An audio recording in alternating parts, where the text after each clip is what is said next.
Welcome to this strategic overview of Supreme Court Regulation Number 1 of 2026, a landmark regulatory shift designed to streamline the resolution of complex bank liquidation disputes. As we can see in the system architecture map of image 95A3C5.jpg, this regulation introduces a unified digital blueprint. It effectively bridges traditional judicial authority with modern automated workflows. By integrating specialized systems like the electronic filing module and the liquidation disputes database directly into Court Jurisdiction Unit 1, the commercial court is eliminating administrative bottlenecks and creating a more transparent legal pathway. This digital transformation relies on three critical pillars: dynamic timeline assessment to strictly monitor procedural windows, the commercial court gateway for seamless case tracking, and a dedicated digital evidence pathway, ensuring that complex financial data is submitted and analyzed securely. With PIRMA 1 2026, the Mahkamah Agam Corporate University is empowering legal professionals to navigate these high-stakes disputes with unprecedented precision, speed, and absolute clarity. Let's transition into how these jurisdictional rules apply to your current caseload. To understand the power of Supreme Court Regulation Number 1 of 2026, we must first look at its foundation. Why was it built, and what core problems does it solve? As visualized in the digital monument of image 95A7D.jpg, the genesis of PIRMA 1 of 2026 rests upon three monumental pillars. First, financial system stability. By ensuring structured, definitive closures, this framework prevents unresolved bank failures from sending destabilizing shockwaves through our wider economy. Second, legal certainty for depositors. It establishes a clear, legally enforceable pathway for clients, or NASABA, to challenge LPS decisions regarding unpayable deposits, protecting public trust. And third, fast and low-cost justice. Through strict procedural timelines, specialized commercial court judges, and state-of-the-art digital infrastructure, we completely bypass traditional litigation bottlenecks.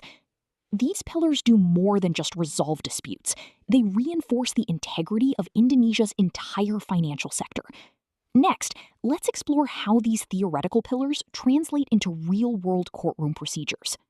To ensure efficiency, PIRMA 1/2026 establishes a strict commercial court monopoly to eliminate any jurisdictional confusion. But where exactly must these disputes be filed? As illustrated on the interactive map of Indonesia in image 95B6666.jpg, the regulation establishes two clear paths for territorial jurisdiction. First, we have the standard rule. All liquidation disputes, whether they occur during liquidation, post-liquidation, or involve LPS deposit insurance, must be filed exclusively at the commercial court that covers the closed bank's former head office. Second, we have the expatriate exception. If any party, whether plaintiff or defendant, resides outside the territory of the Republic of Indonesia, the case is automatically diverted to the Commercial Court of Central Jakarta, keeping international cases consolidated and structured.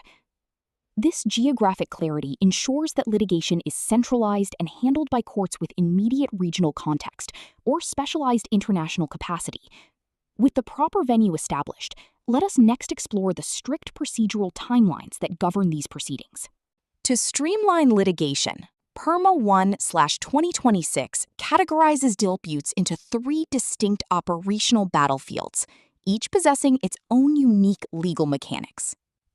As visualized in the layout of image A25EDF.jpg, we navigate from left to right. First, under Article 3, we find in-liquidation disputes, represented by the padlock icon. The focus here is active asset recovery and debt collection. Crucially, the liquidator is granted a powerful clawback mechanism to cancel bad faith transactions made within 1 year prior to license revocation. Second, under Article 4, is post-liquidation, symbolized by the circular cycle. This phase addresses leftover liabilities and resolving remaining assets, or BOTL, after a bank is closed. It grants the special power to pursue personal liability against directors, commissioners, or shareholders who unfairly benefited or caused the bank's ruin. Third, under Article 7, we have LPS and deposit insurance disputes, marked by the shield. This domain safeguards depositor rights, establishing the precise pathway to challenge LPS decisions on whether a deposit is payable, non-payable, or retroactively downgraded. By clearly dividing these battlegrounds, the regulation ensures every claim is met with the exact legal remedy it requires. Now that we have mapped the legal battlefield, let's examine the strict, fast-paced procedural timelines that govern them. Determining whether a deposit is eligible for an LPS payout is not arbitrary. It relies on a strict, sequential diagnostic framework. As illustrated in the logic model of image A265A.jpg, a deposit must successfully pass through 3 sequential gates to be cleared. First, Gate 1 is the record test. We must verify, is the client's deposit data officially recorded within the failed bank's ledger? A failure here leads straight to a non-payable status. Second, Gate 2 is the fair benefit test. We examine if the depositor received illicit benefits or hyperinflated interest rates exceeding the LPS cap. If they did, they fail, and the deposit is disqualified. Third, Gate 3 is the causation test. Did the depositor's own actions actively contribute to or cause the bank's insolvency? Again, any yes to this question triggers a gate failure. Only when a deposit passes all 3 gates is it officially classified as layak dibayar, or legally mandated for payout. Now, let's look at the procedural pathways legal teams use to dispute these specific gate assessments. In bank liquidation litigation, time is the ultimate gatekeeper. Under PERMA 1/2026, missing a procedural window means losing your claim entirely. As shown in the top lane of image A26988JPG, Track 1 governs standard disputed statuses under Article 8. Here, a client has 180 days from the initial LPS announcement to file a formal objection. Once submitted, the LPS has a strict 90-day window to issue its final decision. If rejected, the client must act within another 180 days to file their lawsuit in the commercial court. But look at Track 2 under Article 9. When a deposit is retroactively downgraded from payable to non-payable, the clock accelerates dramatically. The client has only 60 days to object, and the LPS has just 60 days to decide. Crucially, if rejected, the client must immediately refund any payouts already received. Otherwise, the LPS can sue after 60 days of noncompliance. Understanding these dual tracks prevents costly procedural defaults before the trial even begins. Now, let's look at the rapid-fire courtroom timeline once a case is officially filed.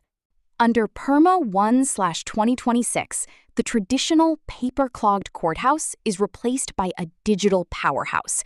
At the heart of this transformation is SIP, the System Information Pangadilan. As mapped out in the system diagram of image A26D4A.jpg, SIP acts as a centralized database engine, connecting 3 essential operational modules. First, we have mandatory e-filing. Plaintiffs must register all lawsuits electronically. Physical, paper-based document drop-offs are no longer accepted as the standard. Second is defendant onboarding. To maintain equal standing, defendants must establish their own registered SIP accounts upon being sued, authenticated with original IDs and verified power of attorney. And third, SIP executes end-to-end digital tracking. The entire life cycle, from initial document submission to virtual authentication and the final time-stamped verdict delivery, is securely hosted inside this single environment. By standardizing these workflows, SIP ensures absolute transparency and eliminates administrative delays. Now, let's explore how this digital platform accelerates the strict day-to-day courtroom trial timelines. Once a bank liquidation case enters the courtroom, the clock starts ticking on an uncompromising schedule. Under PERMA 1/2026, litigation is transformed into a high-speed sprint.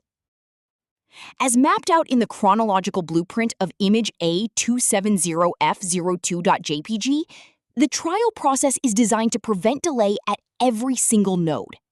It begins on day 1 with a mandatory peace effort. Judges must attempt instant reconciliation, completely bypassing the standard weeks-long mediation processes of traditional courts.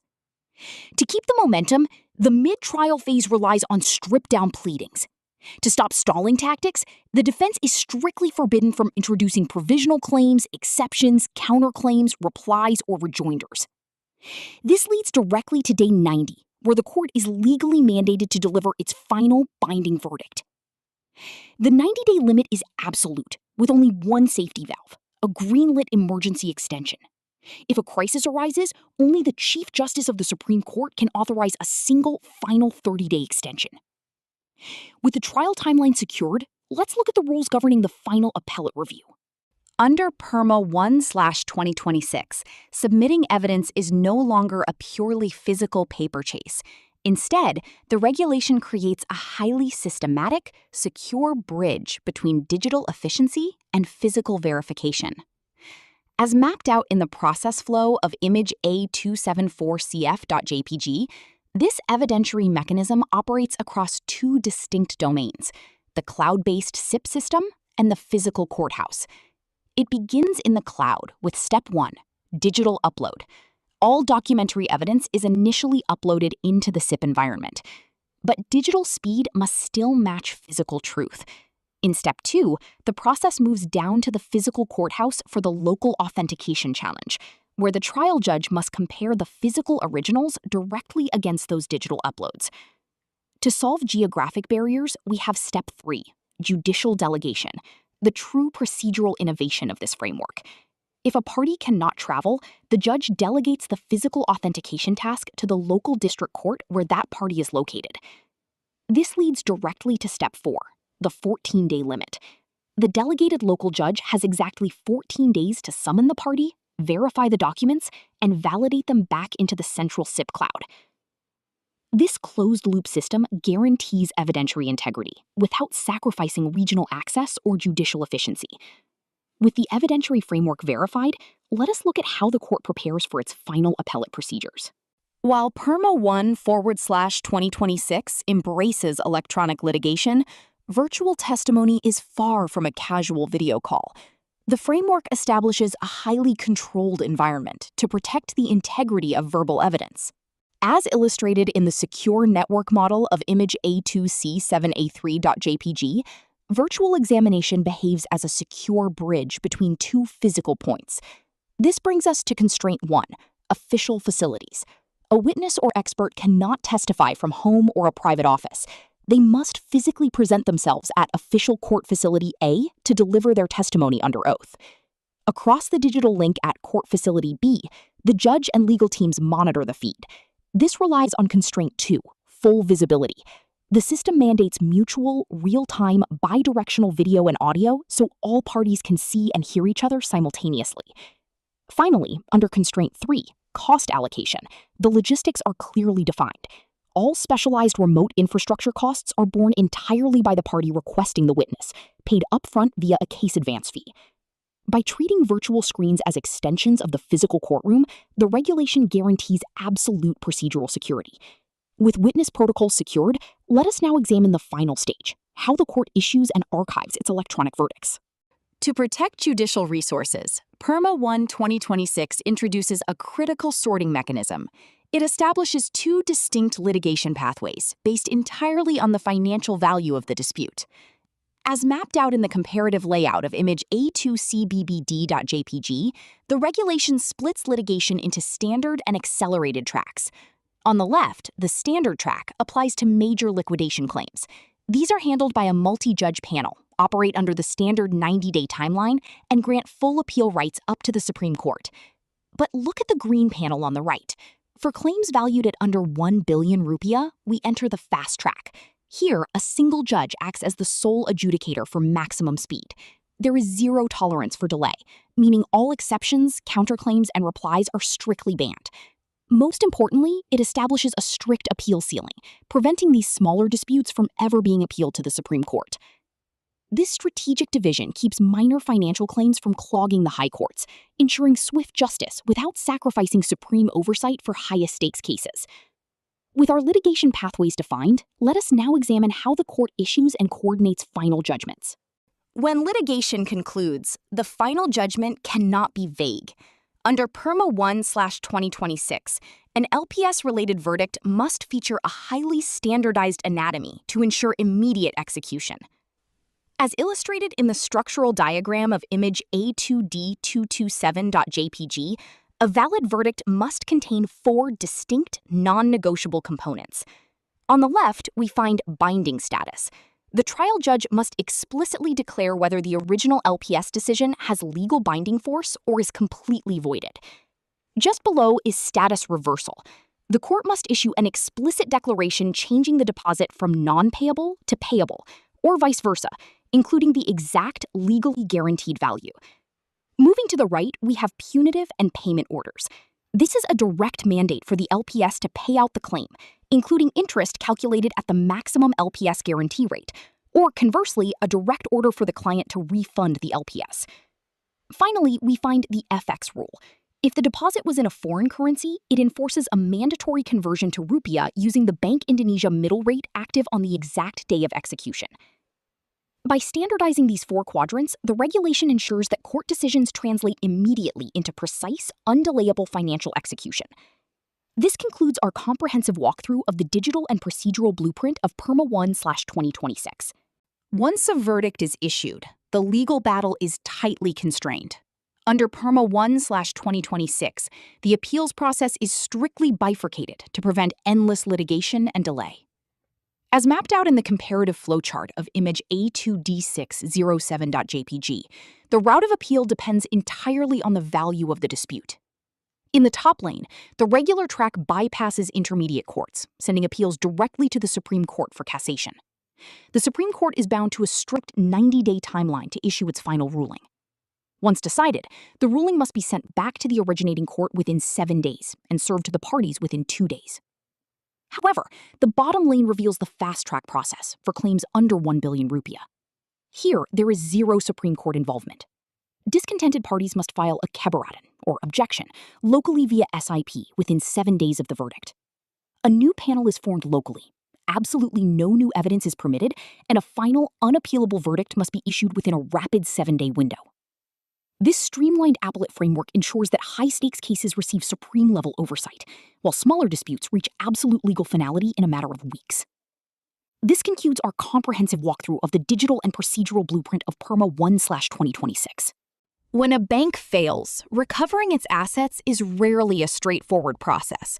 Often, valuable capital becomes locked away in complex external proceedings, requiring specific keys to rescue it. As visualized around the central vault in image A2D98.jpg, PERMA 1/2026 arms liquidators and the LPS with powerful procedural tools to unlock this trapped capital across 2 critical scenarios. On the left, we face Scenario A, the bankruptcy trap, under Article 37. When bank assets are absorbed into an external corporate bankruptcy estate, or bodil paylit, the liquidator has special standing to sue in the commercial court to forcefully extract those assets back into the liquidation pool. On the right, Scenario B, the criminal trap, under Article 38, addresses assets seized as criminal evidence against bad faith actors.